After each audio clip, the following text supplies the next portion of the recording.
Hello guys, welcome back to another video. तो guys इस video में हम लोग 50 रुपये के आसपास ट्रेड करने वाली एक रियल एस्टेट कंपनी के बारे में डिस्कस करने वाले हैं। अगर कंपनी की लास्ट 52 वीक की मैक्सिमम रिटर्न के बारे में डिस्कस करें तो वो अप्रॉक्सीमेटली 425% के आसपास की निकल के आ रही है।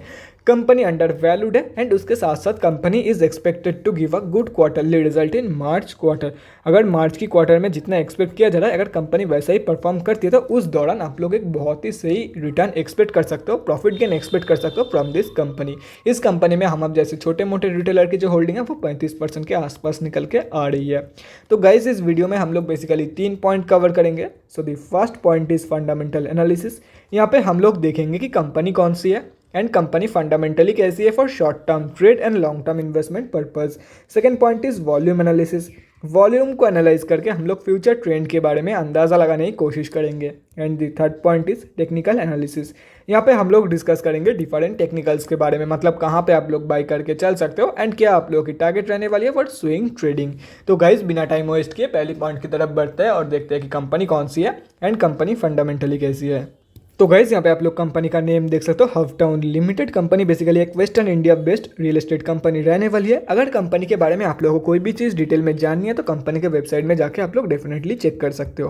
कंपनी बहुत BSE एंड NSE में लिस्टेड है। 362 करोड़ के आसपास की कंपनी की मार्केट कैप है। 0.85 की ROCE है एंड कंपनी की रिटर्न ऑन इक्विटी के साथ साथ लास्ट 3 साल की जो सेल्स ग्रोथ है वो दोनों ही नेगेटिव में रहने वाली है। लास्ट 6 मंथ्स की रिटर्न 65% के आसपास है और अभी बुक वैल्यू से काफ़ी सस्ते में आप लोग को मिल रही है ये कंपनी। और यहाँ पे अगर देखा जाए तो एक साल की जो अप्रॉक्सीमेट मैक्सिमम रिटर्न है वो अप्रॉक्सीमेटली 427.77% के आसपास निकल के आ रही है।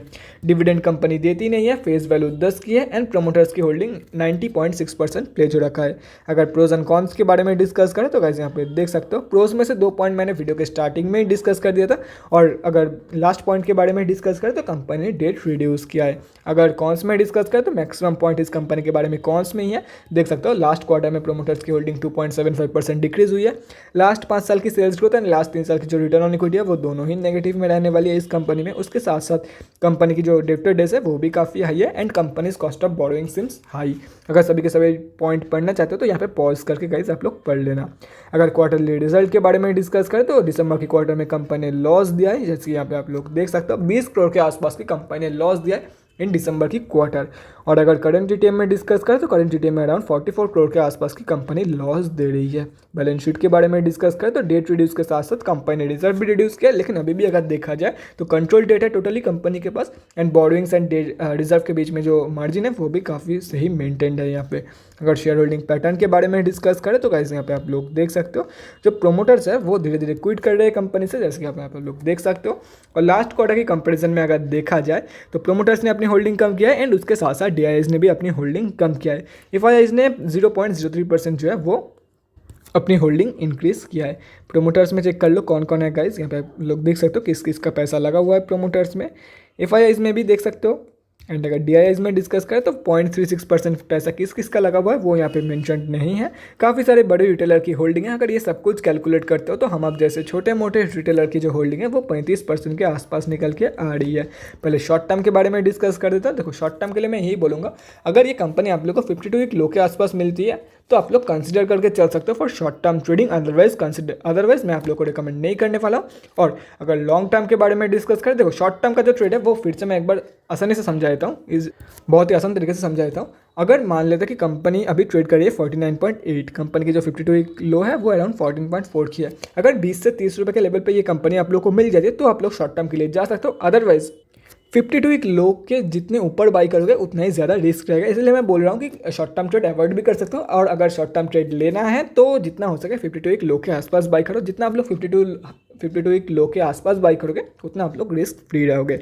और अगर लॉन्ग टर्म के बारे में डिस्कस करें तो देखो लॉन्ग टर्म के लिए मैं बिल्कुल भी रिकमेंड नहीं करने वाला, चाहे वो 52 वीक लो के आसपास बाई कर रहे हो या किसी और प्राइस पॉइंट पे, मैं बिल्कुल भी नहीं रिकमेंड करने वाला हूँ। उसके पीछे का रीज़न आप लोग जान लो। देखो कंपनी जिन लोगों ने बनाया है वो प्रोमोटर्स होते हैं, ठीक है। प्रोमोटर्स कंपनी बनाते हैं, प्रोमोटर्स का ही भरोसा नहीं है कंपनी के ऊपर, तो हम कैसे भरोसा करके इसमें पैसा लगा दें। ये हो गया first point and major point.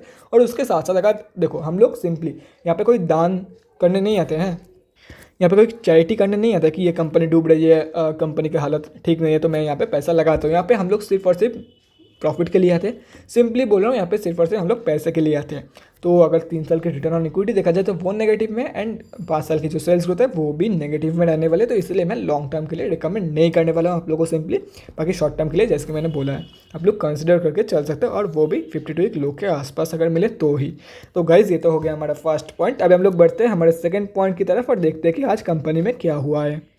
तो गाइज यहाँ पे आप लोग देख सकते हो एनएससी के वेबसाइट पे हम लोग आ चुके हैं। कंपनी जो है वो निफ्टी रियल्टी में लिस्टेड है, और अगर आज के बारे में डिस्कस करें तो 51,000 क्वांटिटी में आज ट्रेड लिया गया है, जिसका वैल्यू 24.46 लाख रुपीज़ के आसपास निकल के आ रही है।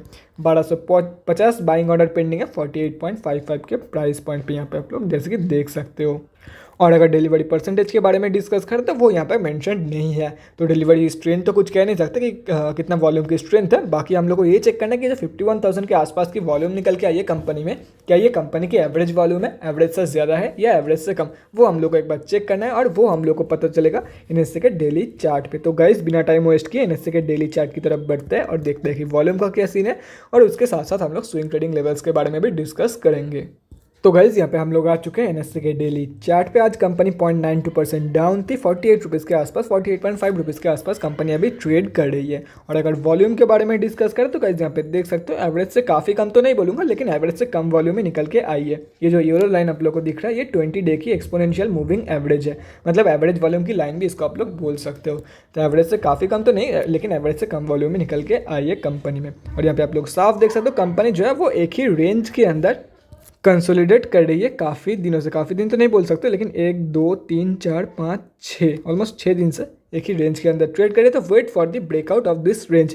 जब ये कंपनी इस रेक्टेंगल के ब्रेकआउट करेगी तब आप लोग को बाई करना है। देखो अगर कंपनी ऊपर की तरफ ब्रेकआउट करती है तो आप लोग का जो फास्ट टारगेट है 55.25 है। इसके ब्रेकआउट के बाद आप लोग को बाई करना है for the target of 55.25 and 74 rupees. और अगर मान लेते हैं कि कंपनी ऐसे नीचे की तरफ ब्रेकआउट कर देती है तो wait for the bounce back from the target of from the support of 40 rupees and 27 rupees. जब कंपनी यहाँ से या तो फिर यहाँ से बाउंस बैक देगी तो आप लोग को बाई करना है फॉर द अपर टारगेट। अगर यहाँ से बाउंस बैक दे रही है तो फर्स्ट टारगेट जो है आप लोग का वो होगा अप्रॉक्सीमेटली 55 की। और अगर यहाँ से बाई कर रहे हो, यहाँ से बाउंस बैक दे रही है कंपनी, फर्स्ट टारगेट ये रहा आप लोग के सामने 40 रुपये के आसपास।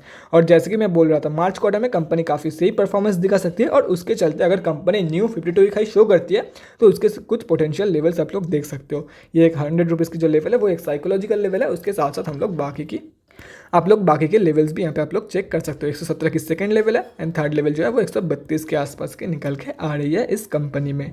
तो guys that's it for this video. अगले वीडियो में मिलते हैं गाइज। Thanks for watching. और गाइज अगर आप लोगों के मन में कोई भी डाउट या क्वेरी रहती है स्टॉक मार्केट या किसी भी स्टॉक से रिलेटेड तो कमेंट सेक्शन में कमेंट करके मुझसे पूछ सकते हो, या तो फिर मेरे इंस्टाग्राम का लिंक आप लोगों को डिस्क्रिप्शन बॉक्स में मिल जाएगा, जाके वहाँ पर मुझे डीएम कर सकते हो for an 1-on-1 conversation. Thanks again for watching guys. Bye guys, and definitely guys stay safe.